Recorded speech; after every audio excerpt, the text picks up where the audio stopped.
Well, it's crunch time and you have to save $1,000 in 30 days. What are you going to do? Hey, I'm Alex. And I'm Philip. And we teach you what you need to know about your personal finances using words you can understand without boring you to death. Because adulting shouldn't suck. If you're new to this channel, make sure you hit that subscribe button, click the bell for the notifications so you stay up to date with all the videos we're releasing, and in the comments below, let us know how much money you want to save. In this video, we're going to talk about different ways you can save up to $1,000 in 30 days-ish. So, we're not trying to get you to click away from this video, all right? But we want to be realistic here. Unless you're already doing some of these steps that we're going to talk about in this video, you're not realistically going to be able to save $1,000 in 30 days. So, you're not going to watch this video right now and then save $1,000 in 30 days. Unless you're living at home and you know how many bills. Right. So, you will be able to save $1,000 or more if you implement these steps in this video, but it's going to take you about 30 to 90 days to get those steps implemented into your everyday life. We just like to be realistic because there's a lot of people out there who say you can do this and it's totally not realistic. Yeah. So we like to keep it real. So when you're doing this, you got to be honest with yourself. You have to have a solid reason why, because it's not going to be easy. Most likely you live in paycheck to paycheck when you're starting out as a young adult. So you need to have financial goals and you need to know your why you're going to be doing this, because it's not going to be easy, but you have to stick to it in order to make the stuff happen. Yeah. If you guys are like me, you guys watched your parents struggle growing up with money. And for me personally, I watched my mom struggle, and I still watch my mom struggle with finances. And when I was young, I got to watch that every single day, and that gave me the motivation and the determination not to have those problems as an adult. I'm still learning, and I'll always continue to probably learn about finances, but just witnessing that stuff when I was a kid gave me all the desire and drive to make my life not the same as my mom's, for me and for my kids. So that was my why. Same. So the first thing you're going to have to do is figure out how much money you're making after taxes, right? Because Uncle Sam, the government, is always going to get their money before you get your money. So if you're making $2,000 a month, good chance you're probably only bringing home $1,800, $1,850. It really depends on what state you live in, but $1,800, $1,850 after tax income, right? So you got to get this number right when you're figuring this stuff out. But Alex and Philip, I work hourly and I don't work consistently. How am I supposed to figure out how much I make every single month when my hours are always changing?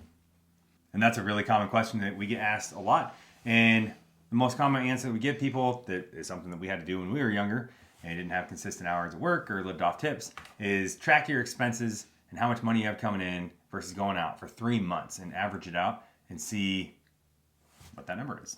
For example, when you're writing these things down, let's say 1 month you made $2,000, the next month you made $2,400, and then that last month you made $1,800. You're going to want to go with the average income there, and then base your income off of that number. If you make more money, awesome. If you make less money, then you can account for that also, okay? So once you've done this, you're going to want to start tracking your expenses. And not just guesstimating how much money you spend, but actually going through and figuring it out. Going through your bank statements and figuring out exactly how much money you spend every single month on bills, entertainment, all that stuff, right? So you can do it the hard way, which is going through your bank statements line by line and trying to figure it out. Or you can start now and start using an app like mint.com that's going to categorize all that stuff for you. So every single time you swipe your card, debit card or credit card, it'll categorize your purchases for you, and it makes it real easy to figure out exactly how much money you have going out and where it's going. Sadly, this is going to be the worst part of trying to save some money. It takes a lot of effort. Even if you're using an app, you still have to go through there and actually look to see what you're spending. It's not fun. But if you're making $2,000 a month, every single month, and you're spending $2,200 every month, how are you going to save money if you're spending more money than you made? That's a disaster already before you even get started. Unless you're living at home or you're making a lot more than $2,000 a month, it's going to be hard to cut back and save $1,000 in 30 days. So if you're looking at all your expenses, is more than 50% of your income going towards rent? Crazy. Let's say, you're making that $2,000 a month, which is $1,850 after taxes, but you're paying, $1,000 a month for rent. I mean, that leaves you with $850 to pay for, your other life expenses like food, transportation costs, your cell phone, your entertainment. I mean, that's not super realistic in my opinion. This part of the video shouldn't be a surprise to you because no matter who you are, there's always expenses you can cut, and we're going to talk about a couple of those. Most people could save a few $100 if they just found a cheaper place to live. I mean, if you got this real bougie place when you were first looking for your apartment, we get it. My roommate and I, my first apartment that we got was really nice. I mean, really nice. Yeah, so if you're going to be working multiple jobs just to afford that bougie apartment, probably not worth it, right? You're not going to be actually progressing financially, just so you can afford some hot tub or a lame-ass apartment gym. Yeah, that you probably won't ever get to go to. Because you're working too much. Yep. When my buddy went to the Navy and I went to go get my own apartment, the next apartment that I got was actually an apartment that had rent that was super cheap in comparison to what I was paying. And I saved a lot of money doing that. Something else you can save money with is looking at how many subscriptions you have.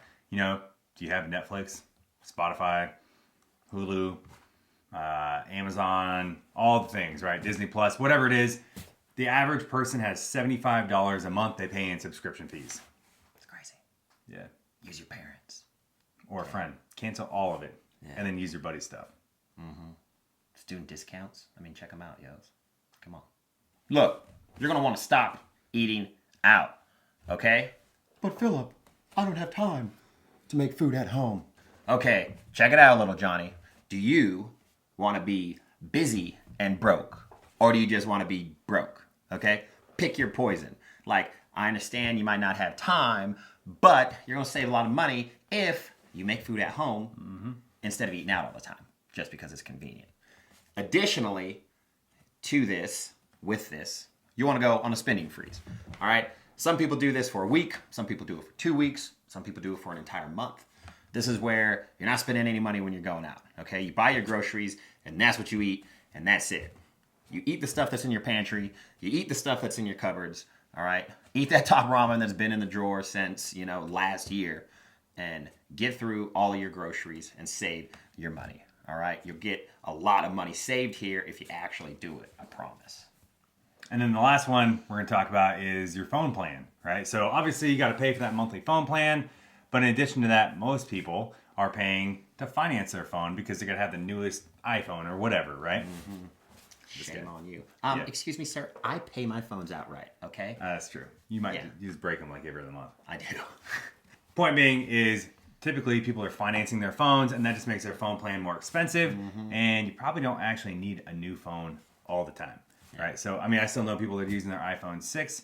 Yeah, it's slower and it doesn't have all the same features and maybe it doesn't support all the same apps, but they're not paying as much money and they're getting by on a budget easier than if they had a brand new phone and they had a larger monthly payment.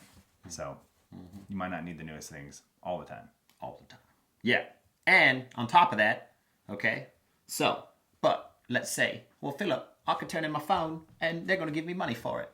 Okay, that's cool. You're going to owe $800 on that phone and they're going to give you $400. You want to know what they do with that other $400 that you owe? They add it on top of the new phone that you're going to get.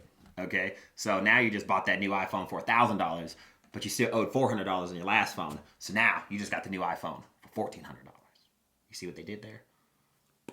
Keep spinning. So you figured out how much money you make each month. You've tracked all of your expenses, and you've even cut back the expenses that you can. But you're still not making that $1,000 in that 30-day mark.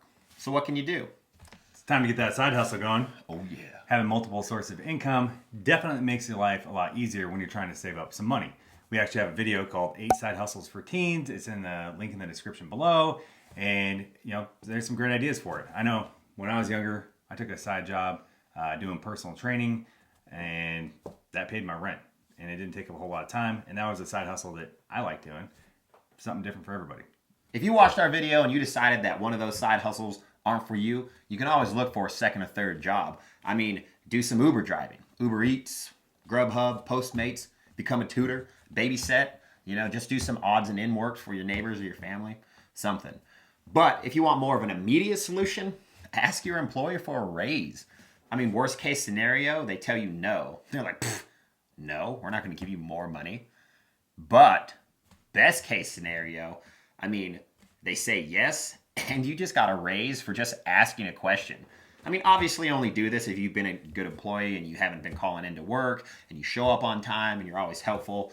You know, obviously, you want to be a good employee before you ask for a raise. You never know unless you ask. Yeah. But easy money, free money. Duh. And like we said in the beginning, you know, unless you've already been doing some of these things, probably not gonna be able to save $1,000 in just 30 days. But if you start implementing what we talked about, then yeah, it is doable. It's not easy, but we've already warned you about that in the beginning. And if you get a side hustle or a second job, it just makes it that much easier. You'll be able to save $1,000 or more in 30 days easily. Well, hey, if you like this video, hit that like button, hit the subscribe button, and hit that little bell so you get the notifications on our awesome videos that we release. And in the comments below, let us know if you have any questions about this process. And make sure and share with your friends.